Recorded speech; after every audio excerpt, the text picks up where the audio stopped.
అవిద్యానామంతస్తిమిరమిహిరద్వీపనగరీ జడానాం చైతన్యస్తబకమకరందశ్రుతిఝరీ దరిద్రాణాం చింతామణిగుణనికా జన్మజలధౌ నిమగ్నానాం దంష్ట్రామురరిపువరాహస్య భవతి.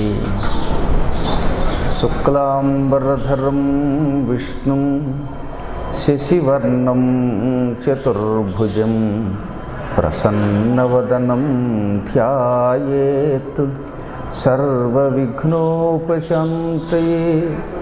వందే గురుపదద్వంద్వమవాంగ్మానసగోచరం రక్తశుక్లప్రభామిశ్రమతర్క్యం త్రైపురం మహః.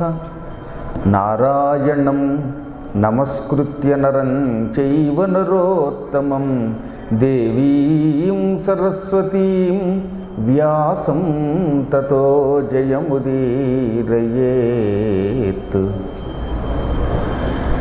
వందే శంభుముమాపతిం సురగురుం వందే జగత్కారణం వందే పన్నగభూషణం మృగధరం వందే పశూనాం పతిం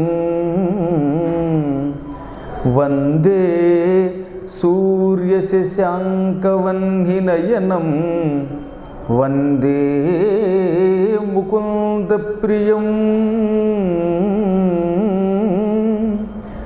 వందే భక్తజనాశ్రయం చ వరదం వందే శివం శంకరం.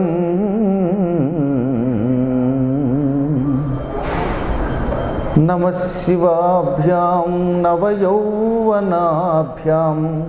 పరస్పరాశ్లిష్టవపుర్ధరాభ్యాం నగేంద్రకన్యా వృషకేతనాభ్యాం నమో నమః శంకర పార్వతీభ్యాం. శ్రీ భ్రమరాంబ సమేత మల్లికార్జున స్వామి వారి పాదపద్మాలకి భక్తి శ్రద్ధలతో నమస్కారం చేసుకుంటూ అష్టాదశ పురాణాంతర్గతమైన గరుడ పురాణంలో కొన్ని విశేషాలని 5 రోజుల పాటు ఇక్కడ చెప్పుకుంటున్నాం. అందులో 2వ రోజులోకి అడుగుపెట్టాం. నిన్న గరుడ పురాణంలోని శివరాత్రి మహాత్మ్యాన్ని స్వయంగా విష్ణువు గరుత్మంతుడికి చెప్పాడు. గరుడ పురాణం అనగానే అందరికీ గుర్తొచ్చే ప్రేతకాండ ఒకటే కాదు, ఇంకా చాలా కాండలు ఉన్నాయని చెప్పుకున్నాం. నిజానికి వేదవ్యాసుల వారు 12,000 శ్లోకాలతో రాసినట్టుగా ప్రాచీన కాలంలో ఉంది. తర్వాత గరుడ పురాణం పెరిగి అందులో కొన్ని ప్రక్షిప్త శ్లోకాలతో ఆశ్చర్యకరంగా గీతా ప్రెస్ వాళ్ళు 55,000 శ్లోకాల పురాణం కూడా వేశారు. ఏమైనా ప్రాచీన సాహిత్యంలో మాత్రం 12,000 శ్లోకాలు ఉన్నాయి. నా పూర్వజన్మ సుకృతం వల్ల అయితేనే, పరమేశ్వర అనుగ్రహం వల్ల అయితేనే, తంజావూరు సరస్వతీ మహల్లో ఉన్న తాళపత్ర గ్రంథాల్లో ఉన్న 12,000 శ్లోకాలని ఒకప్పుడు ఫోటోస్టాట్ తీసి అట్టే పెట్టుకోగలిగాం. అందులో ఉన్న విశేషాలే మనం చెప్పుకుంటున్నాం. పురాణాలు అంటే ఎప్పుడు కూడా ప్రమాణంగా ఉన్నవే తీసుకోవాలి. అనగా తాళపత్రాల్లో కానీ లేక పెద్దలు ఎవరైనా పరిశోధించి పుస్తక రూపంలో కానీ వేసినటువంటి వాటిల్లో శ్లోకాలనే తప్ప ఎవడు పడితే వాడు చిన్నపిల్లల కథల్లో సొంత పైత్యంతో రాసిన కథల్ని మాత్రం ఊరికే సరదాగా ఉంటాయి, బాగుంటాయి. కల్పిత కథలు శాస్త్ర ప్రమాణం విడిచిపెట్టి కేవలం లౌకిక ప్రచారంలో ఉన్న కథలనే వినడం వల్ల ఎక్కువ ప్రయోజనం ఉండదు. అందుకే ధర్మ సందేహాలు చెప్పేటప్పుడు ఖచ్చితంగా నేను ప్రమాణం ఉన్నవే చెబుతాను. కారణం అదే, పలానా పురాణంలో పలానా శ్లోకం ఉందని, అది నియమం. అది కొన్ని ఉంటాయి, శాస్త్రాలు అన్నీ చెప్పలేవు కదా, అవి జనాచారాలకు వదిలేయాలి. శాస్త్రీయము జనాచారము అని 2 రకాలు ఉన్నాయి.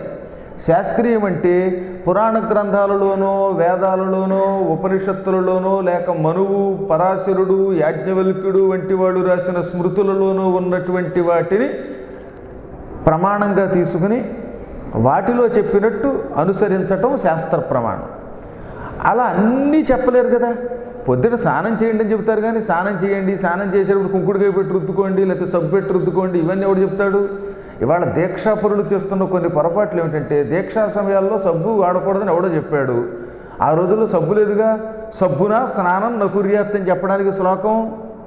అంచేత సబ్బుతో స్నానం చేయకూడదనే వంకతోటి గబ్బు కొట్టుకుంటూ కంపుతూ ఉంటే ఇబ్బంది వస్తుంది.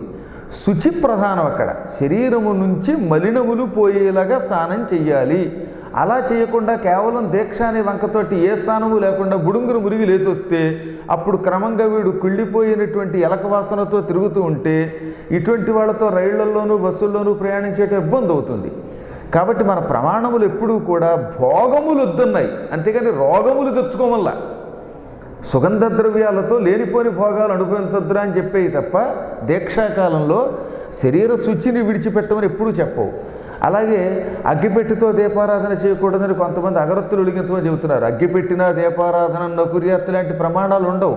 అగ్గిపెట్టితో దీపారాధన చేయకూడదు, లేకపోతే కేవలం అగరత్తులతో చేయాలనేవి చెప్పరు. కొన్ని మన జ్ఞానముతో చెయ్యాలి. వీటికి జనాచారములు అని పేరు. అందుకే భాగవతంలో నందుడు శ్రీకృష్ణుడు ఇద్దరూ సంభాషించుకున్నారు.